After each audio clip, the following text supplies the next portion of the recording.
नमस्कार, आप देख रहे हैं द न्यूज, आपके साथ मैं सृष्टि मिश्रा। सुप्रीम कोर्ट का एक बहुत बड़ा फैसला इलेक्टोरल बॉन्ड्स को लेकर आया है, जो चुनावी बॉन्ड्स के नाम से हम जानते हैं। और इसको भाजपा सरकार लेकर आई थी 2018 में।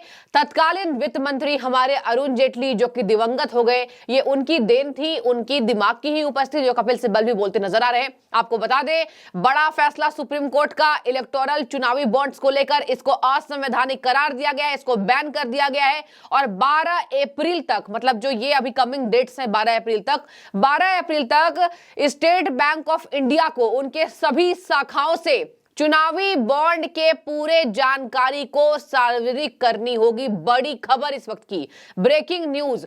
हालांकि कांग्रेस विपक्ष इस खबर से खुश है, आपको मैं बताऊंगी क्यों।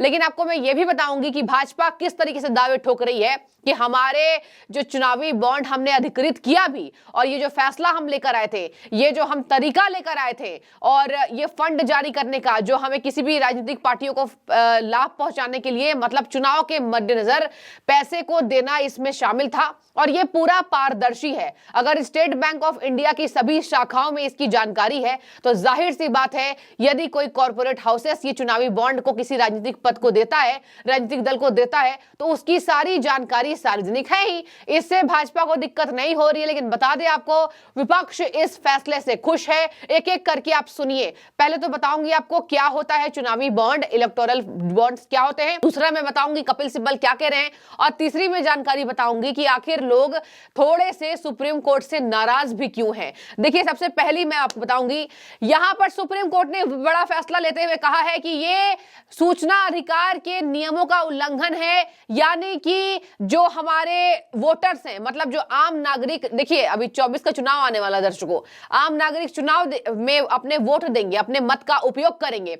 सुप्रीम कोर्ट कह रहा है राजनीतिक पार्टियों को फंड कहां से आता है, कहां का पैसा कहां जाता है, यह सार्वजनिक करने की जरूरत है। और 12 अप्रैल तक इलेक्शन कमीशन ऑफ इंडिया को, ईसीआई को, एसबीआई को सारी जानकारी अधिकृत करनी होगी। मतलब कि भारत का स्टेट बैंक ऑफ इंडिया यह जानकारी सार्वजनिक करेगा कि राजनीतिक दलों की फंडिंग कैसे होती है, कौन से वो कॉर्पोरेट हाउसेस हैं, कौन से वो बिजनेसमैन हैं, कौन से वो व्यक्ति हैं, या ये देखिए पर्सनल व्यक्ति भी हो सकते हैं। हालांकि उनकी आय, जाहिर सी बात है, ज्यादा होनी चाहिए अगर आप किसी राजनीतिक पार्टी को फंड दे रहे हैं तो देखिए, एक एक व्यक्ति, इंडिविजुअल व्यक्ति, कॉर्पोरेट हाउसेस, मल्टी हाउसेस, ये सब मिलकर इसकी जानकारी यहां पर आम लोगों के सामने आ जाएगी। आप इस खबर को अब तक समझ गए होंगे।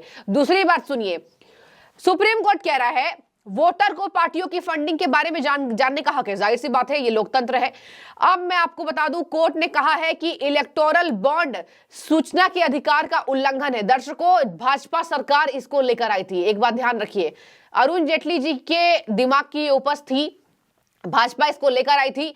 वोटर्स को पार्टियों की फंडिंग के बारे में जानने का हक है। कोर्ट ने आदेश दिया कि बॉन्ड खरीदने वालों की लिस्ट सार्वजनिक की जानी चाहिए। और अब इस बॉन्ड को बैन कर दिया गया है 2019 से। ध्यान से सुनिए, 2019 से लेकर अब तक 2024 चल रहा है। इतने सालों का चुनावी बॉन्ड की पूरी संपत्ति मतलब कि कितना फायदा मिला, कितना फाइनेंस मिला, और कौन से राजनीतिक पार्टियों को मिला है, यह सार्वजनिक किया जाना चाहिए। इसमें सभी पार्टियां एडेड हैं। आपको मैं आगे बता दूं, यहां पर सुप्रीम कोर्ट ने कहा है कि अनुच्छेद 19A का ये उल्लंघन है। सीजेआई चंद्रचूड़ जी ने फैसला सुनाते हुए कहा है कि इलेक्टोरल बॉन्ड के अलावा भी काले धन को रोकने का दूसरा तरीका है। अदालत ने कहा इलेक्टोरल बॉन्ड की गोपनीयता जानने के अधिकार के खिलाफ है। राजनीतिक दलों की फंडिंग के बारे में जानकारी होने से लोगों को मताधिकार का इस्तेमाल करने में स्पष्टता मिलेगी। चलिए, अब तो आपने सुन लिया क्या है चुनावी बॉन्ड, क्या है इलेक्टोरल बॉन्ड। हालांकि भाजपा लेकर आई थी, लेकिन अब इसमें राजनीतिक पार्टियों को अपने फंड कहां से आते हैं, कहां खर्च होता है, कितनी फंडिंग हुई है, यह सब जानकारी सार्वजनिक करनी होगी। आप इस खबर को अब तक समझ गए होंगे। अब आते विपक्ष पर। राहुल गांधी और राज्यसभा सांसद कपिल सिब्बल, जाने माने अधिवक्ता, सुप्रीम कोर्ट के वकील, बड़े वकील हैं, देश के अमीर वकीलों में शुमार। और देखिए राहुल गांधी, देखिए क्या कह रहे हैं। राहुल गांधी इस बात को शायद नहीं समझ पा रहे हैं, जैसा मुझे लग रहा है, जो जनता लिख रही है। राहुल गांधी को यह पता नहीं होगा, इसलिए ये कह रहे हैं कि भाजपा ने ऑलरेडी चुनावी बॉन्ड के पारदर्शिता के कारण किया था। अगर भाजपा को इसमें कुछ छुपाना होता कि पार्टियों को फंड कहां से मिल रहा है, कौन सी राजनीतिक पार्टियों को कितना फायदा मिला है, तो भाजपा इसको पारदर्शिता नहीं बनाती, पारदर्शी नहीं बनाती।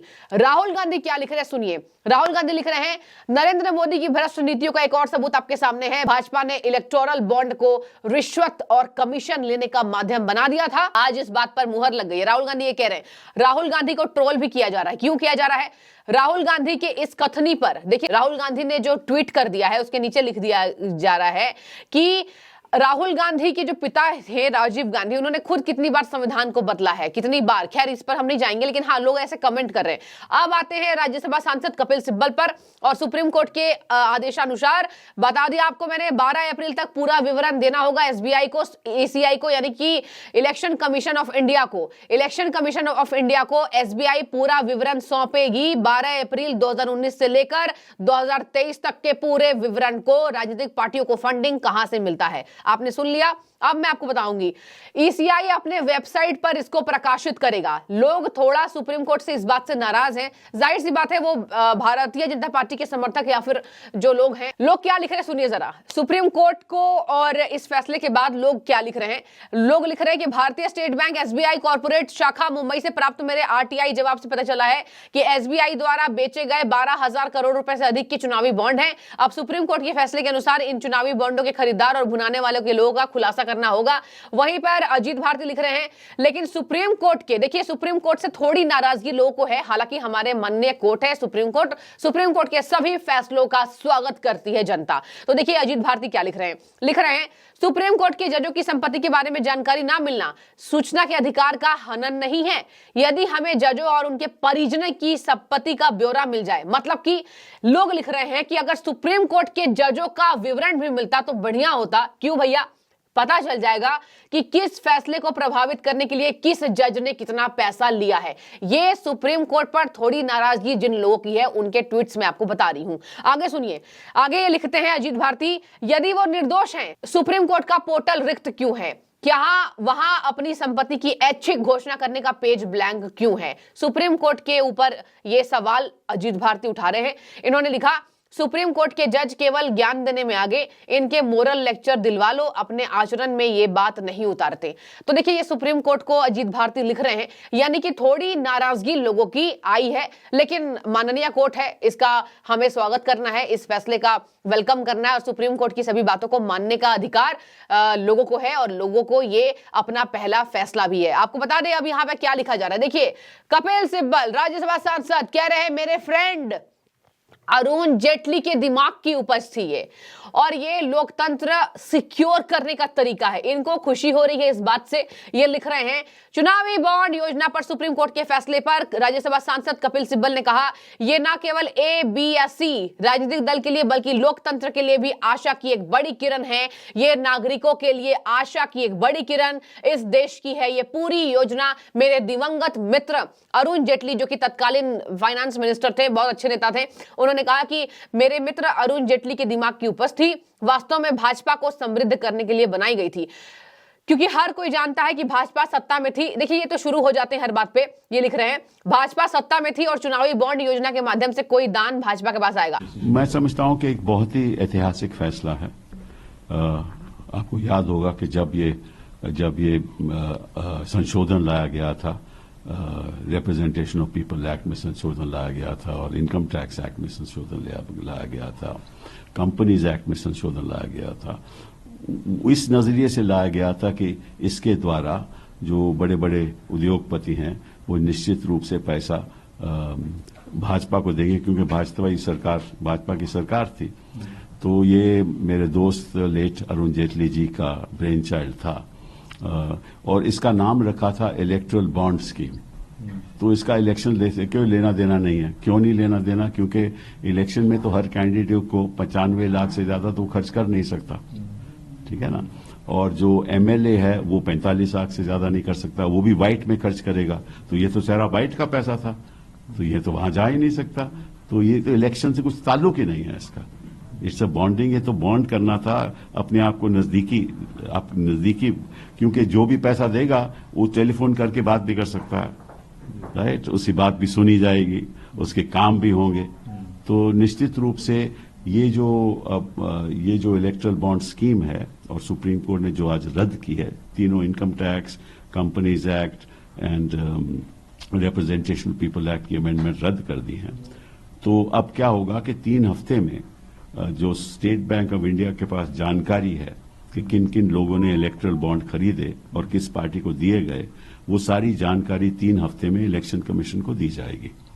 और 1 हफ्ते के बाद उसके 1 हफ्ते के बाद ये इलेक्शन कमीशन अपनी वेबसाइट पे उसको रखेगी, ताकि जनता को, आम सिटीजन्स को पता चल जाए किसने कितना पैसा दिया।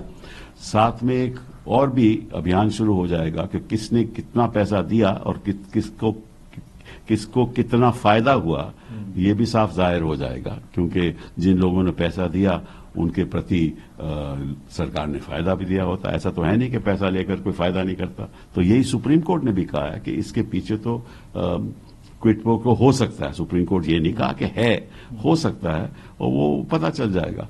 तो मैं समझता हूं कि बहुत ऐतिहासिक फैसला है, और मैं सब राजनीतिक दलों से आग्रह करूंगा कि इसको एक राष्ट्रीय अभियान, राष्ट्रीय मूवमेंट के द्वारा इलेक्शन में बताया जाए देश की जनता को कि किस तरीके से बीजेपी ने, ये तो मैं समझता हूं कि सबसे बड़ा स्कैम है। मोदी जी हमेशा कहते रहे हैं कि कहां है स्कैम, वो बीजेपी के खिलाफ, तो ये साबित हो गया। कहां है स्कैम, ये तो आपके द्वारा ही है स्कैम किया हुआ। और ये एक राष्ट्रीय मूवमेंट बनना चाहिए और सभी राजनीतिक दलों में इसमें शामिल होना चाहिए। दर्शकों, आपको मैंने 3-4 बार बता दिया है, भाजपा ने इस पर पारदर्शिता पूरा लागू किया था।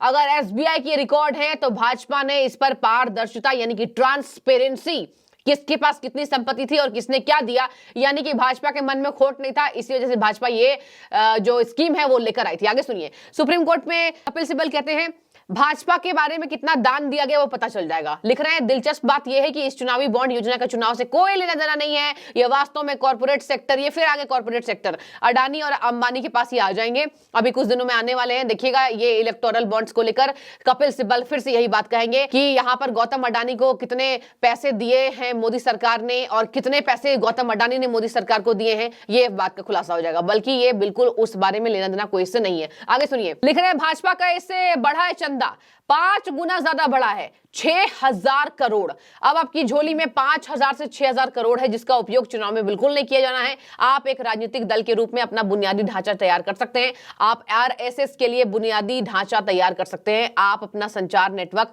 स्थापित कर सकते हैं देश के अंदर। यह कहा है कपिल सिब्बल ने। तो मैंने आपको बता दिया क्या है इलेक्टोरल बॉन्ड्स, क्या है इसके पीछे की जानकारी, सुप्रीम कोर्ट ने इसको क्यों असंवैधानिक करार देकर बैन कर दिया गया है, और अब एसबीआई के पास ये डेट्स हैं 12 अप्रैल तक की एसबीआई इसकी सारी फंडिंग को जानकारी इसको इलेक्शन कमीशन को देगा। और इसकी शुरुआत साल 2018 में की गई थी। मैंने आपको बताया इसके लागू करने के पीछे मत था कि इसमें राजनीतिक फंडिंग में पारदर्शिता मिलेगी और साफ सुथरा धन आएगा। देखिए इसके पीछे क्या राय था भाजपा का कि साफ सुथरा धन आएगा। दर्शकों, इसको 2018 में किया गया था लागू।